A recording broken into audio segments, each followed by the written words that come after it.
सर्वेभ्यो नमो नमः। अतिशय संस्कृतम क्लासेज में आप सभी का स्वागत है। आज हम लोग संधि प्रकरण भाग 13 पढ़ेंगे। तो पहला सूत्र है रसाभ्याम नोड़ः समाने समान पदे। रसाभ्याम नोड़ः समान पदे। और इसी से लगा हुआ दूसरा सूत्र है अटकुप वांग नुम व्यवाये अपि। अटकुप वांग नुम व्यवाये अपि। ये दोनों सूत्र णत्व विधान करते हैं, णत्व विधान। तो इसलिए ये दोनों सूत्र साथ साथ पढ़े गए हैं। तो चलिए देखते हैं इनका अर्थ क्या है।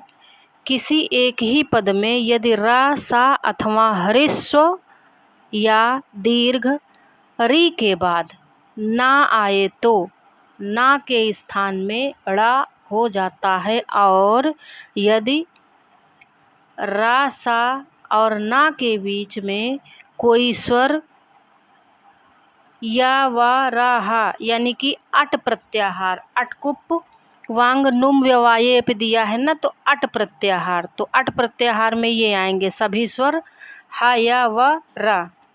और फिर क्या है, कु दिया है ना, कु, तो का वर्ग, का वर्ग, पा वर्ग और आंग तथा अनुस्वार, इतनी चीज़ें देखिए इस सूत्र में दी हैं। दूसरे वाले में अट से अट प्रत्याहार, कु से का वर्ग, पा से पा वर्ग और आंग और अनुस्वार, इतने में से कोई एक अथवा कई का व्यवधान आ जाए तब भी ना के स्थान पर अड़ा होता है। इस नियम को णत्व विधान कहते हैं।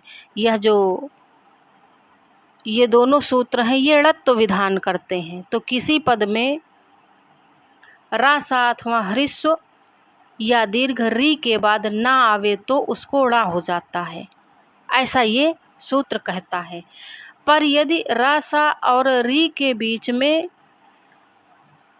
रा, सा, री और ना के बीच में व्यवधान हो, किसका, अट प्रत्याहार का वर्ग का, पा वर्ग का, आंग का, किसी अनुस्वार का, तो भी ड़कार होता है, यह कहता है। अटकुप व्यांग नुम व्यवाये अपि सूत्र। तो चलिए इसका हम लोग अर्थ इसकी सिद्धि देख लेते हैं तो क्लियर हो जाएगा। चतुर्धन नाम चतुर्णाम, ऐसा बना। तो जो पहला सूत्र है वो ये कहता है रसाभ्याम नोड़ा समान पदे, कहता है कि किसी पद में यदि रा, सा अथवा री ह्रस्व या दीर्घ हो, उसके बाद ना आए तो ना के स्थान पर ड़ा हो जाता है। तो चतुर में रा आया, उसके बाद ना आया, तो अब क्या बन जाएगा, इस ना को अड़ा बन जाएगा और रा ऊपर लगेगा ना, क्योंकि रा 3 प्रकार से रेफ होता है ना। अचम दृष्ट्वा अधो याति हसश्चोपरि गच्छति अवसाने विसर्गः स्यात् रेफस्य त्रिविधा गति। तो रेफ की 3 गतियां होती हैं, तो अड़ा में ऊपर रा लगाया गया। दूसरा है पूस धन्ना पूसड़ा ना, देखिए सा है, उसके बाद ना आया है तो इस ना को ड़कार हो गया है। पितृ में री आया है, उसके पश्चात ना आया है तो इस ना को अड़ा हो गया है। अब ये तीनों रूप किससे बने हैं, रसाभ्याम नोड़ा समाने पदे से ये बने हैं, रसाभ्याम नोड़ा समान पदे से। और दूसरा सूत्र जो अटकुप व्यांग नुम व्यवाये अपि कहता है, वो कहता है कि इस रा, सा या री के बाद कोई व्यवधान हो, अट प्रत्याहार हार का वर्ग का, पा वर्ग का, आंग का या अनुस्वार का, तो भी ये नियम कार्य करेगा। तो यहाँ देखिए व्यवधान है, उसके बाद भी ना को अड़ा हुआ है। तो जैसे मित्रा धन नी, तो ता ये है, फिर रा है, उसके बाद आ है, उसके बाद ना है ना, तो बीच में व्यवधान हो गया है ना, आ का, आंग का व्यवधान हो गया है। ता रा, उसके बाद रा के बाद आ का व्यवधान हो गया, फिर ना आया है, लेकिन फिर भी यहाँ पर ना को अड़ा हो गया। जैसे द्रव्य, तो द्रा में जो रा है उसके बाद वा है, फिर या है, फिर ए है, उसके बाद ना मिलता है, तो फिर भी ना को अड़ा बनाया है किसने? अटकुप, अटकुप व्यांग नुम व्यवाये अपिसे। रामे न, रा के बाद ना को अड़ा होता, रा के बाद ना को अड़ा होता है, लेकिन बीच में यहाँ पर व्यवधान है, व्यवधान होने पर भी अड़ा होगा। अटकुप व्यांग नुम व्यवाये अपिसे। रा के बाद देखिए आ है, माँ है, ए है, यहाँ पे देखिए, यहाँ पे रा के बाद आ है, माँ है, ए है, उसके बाद ना मिला है, फिर भी रामेण बना है। अटकुप वांग नुम व्यवाये अपिसे। अब यहाँ पे बड़ी महत्वपूर्ण बात दी हुई है, जब अलग अलग पद हों, ये पदांत की बात है, पद में हुआ है, एक ही पद में होगा तब ये दोनों सूत्र लगेंगे। रसाभ्याम नोड़ा समान पदे और अटकुप व्यांग नुम व्यवाये अपि समान पद में लगेंगे, लेकिन ये यहाँ पे कह रहे हैं जब अलग अलग पद हों तो ड़त्व विधान नहीं होगा। जैसे ऋषि धन निवासः, ऋषि निवासः, यहाँ देखिए सा के बाद ये जो सा है इसके बाद ना आया है, लेकिन अड़ा नहीं हुआ है, क्यों? क्योंकि दोनों अलग अलग पद हैं, यहाँ पे दो पद हो गए, ऋषि एक पद है, निवासः दूसरा पद है, इसलिए बना ऋषि निवासः। ऐसा इसलिए कह दिया गया, ये नियम बना दिया गया, अन्यथा ये गलत प्रयोग हो जाता, ऋषि निवासः बनता, जो कि गलत है, ऋषि निवासः नहीं बनना चाहिए, ऋषि निवासः सही पद है। चलते हैं पेज नंबर 2 पे। तो अब दूसरा सूत्र है पदान्तस्य, 8-4-37 नंबर का सूत्र है पदान्तस्य। जब ना किसी पद के अंत में आता है, अभी रा सा और री की बात हुई थी ना, उसके बाद ना आए किसी पद में, लेकिन पदान्तस्य क्या कहता है? जब ना किसी पद के अंत में आता है तो वह ड़ा में परिवर्तित नहीं होता है। जब ना किसी पद के अंत में आता है तो वह अड़ा में परिवर्तित नहीं होगा। कैसे? जैसे देखिए है रामान में नकार है, इधर रा है, माँ का व्यवधान है, उसके बाद ना है, तो रामान है, पितृन है, वृषभान है, ऋषीन है, लेकिन यहाँ देखिए ना पद के अंत में आया है, इसलिए ड़ा में परिवर्तन नहीं, ड़ा में वह परिवर्तित नहीं हुआ। रामाण नहीं बनेगा, पितृण नहीं बनेगा, वृषभाण नहीं बनेगा, अन्यथा ये फिर गलत बन जाएगा, इसलिए पदान्तस्य सूत्र लाया गया, ये निषेध कर रहा है। फिर अगला सूत्र है, इसमें छोटे छोटे कई सूत्र हैं। अपदान्तस्य मूर्धन्यः एक है, इणकोह दूसरा है, आदेश प्रत्ययोः तीसरा है। 3 सूत्र हैं, 8, 3, 55, 56, 57। 8, 3, 55 पे है अपदान्तस्य मूर्धन्यः, 8, 3, 56 पे है इणकोह, और 8, 3, 57 पे है आदेश प्रत्ययोः। एक समान सूत्र हैं, इसलिए एक जगह रखे गए और छोटे छोटे हैं। ये क्या कहते हैं? यदि इण, इण यानी कि आ को छोड़कर किसी स्वर, अंतस्थ वर्ण और हा अथवा का वर्ग के बाद कोई प्रत्यय संबंधी सा या किसी दूसरे वर्ण के स्थान पर आदेश किया हुआ सा आवे और वह, इसमें क्या हो गया, पन्ना खिसक रहा है, फिर से देख लेते हैं। अपदान्तस्य मूर्धन्य इणकोह आदेश प्रत्ययोः, ये तीनों सूत्र कहते हैं यदि इण अर्थात आ को छोड़कर किसी स्वर, अंतस्थ वर्ण, हा अथवा का वर्ग के बाद कोई प्रत्यय का सा, कैसा सा? प्रत्यय का सा, किसी दूसरे वर्ण के स्थान पर आदेश किया हुआ सा आवे तो वह पदांत का ना हो तो उस सा के स्थान पर सा हो जाता, यानी पदांत का ना हो, किसी प्रत्यय का हो, किसी आदेश का हो, तब होगा ऐसा। पदांत का ना हो, पदांत का होगा तब ये नियम नहीं लगेगा। प्रत्यय का हो या आदेश का हो तब होगा। और क्या क्या होना चाहिए? आ को छोड़कर किसी स्वर अंतस्थ वर्ण हा अथवा का वर्ग के बाद किसी प्रत्यय का सा हो, तब ऐसा होगा। तो अब देखिए, जैसे रामे धन सु, रामेशु हो गया। क्यों? क्योंकि ये प्रत्यय का है। यहाँ कहा गया है ना,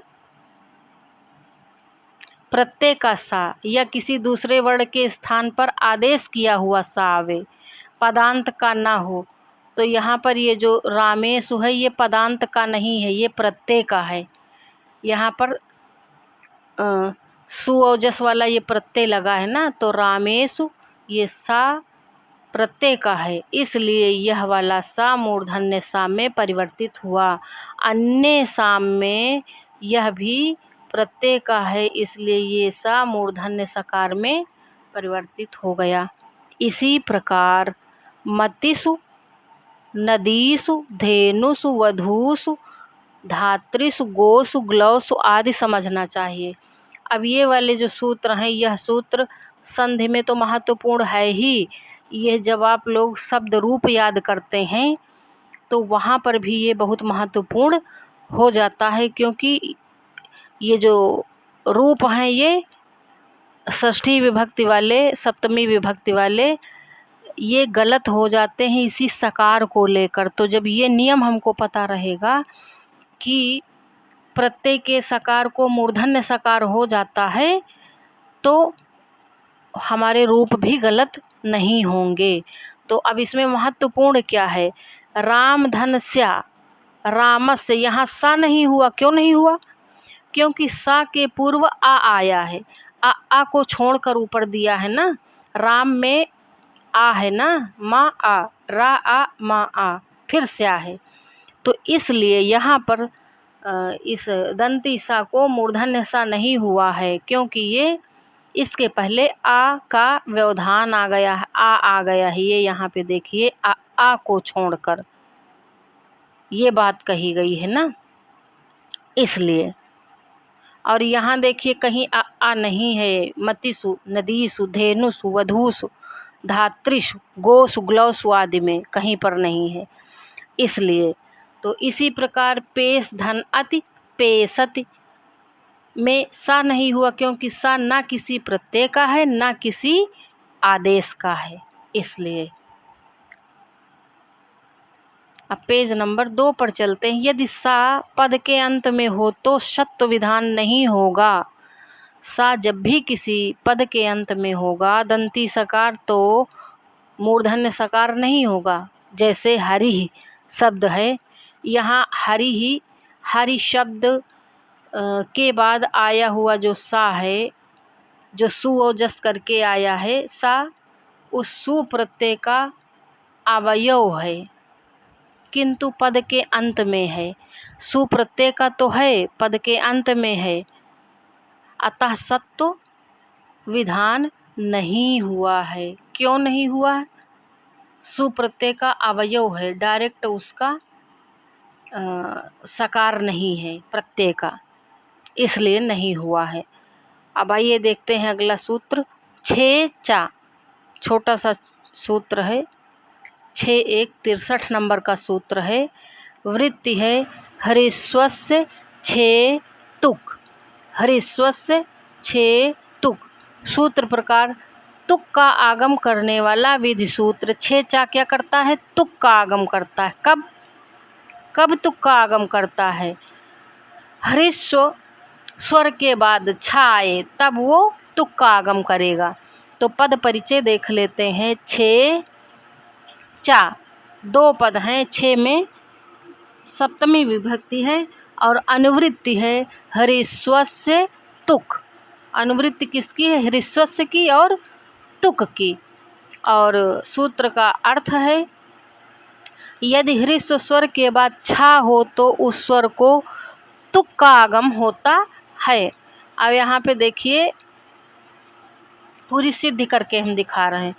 शिवधन छाया, तो वा में आकार है, ह्रस्व आकार है वा में, शिव के वा में ह्रस्व आकार है, उसके बाद छाया का छा आया है, तो तुक का आगम हो गया छे चा से, ये यहाँ तुक का आगम हो गया।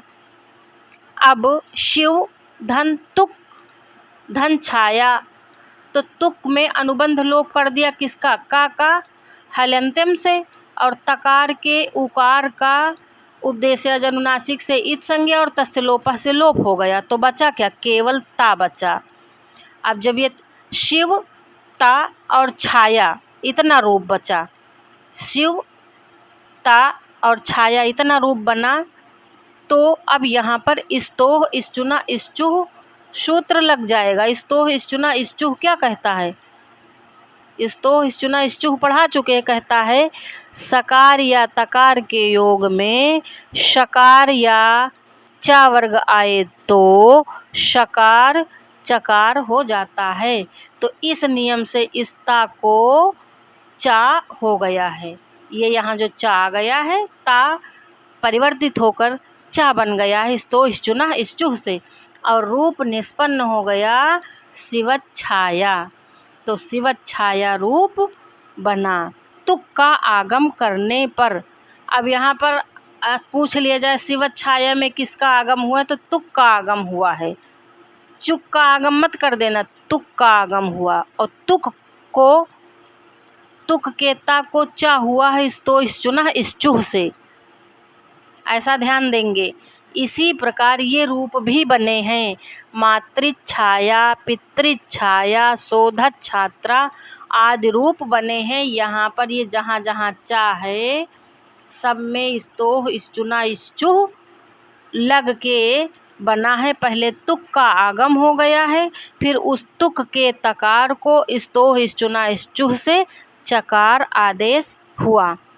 तो आज यहीं तक रखते हैं, मिलते हैं कल हम लोग नेक्स्ट वीडियो में। धन्यवाद।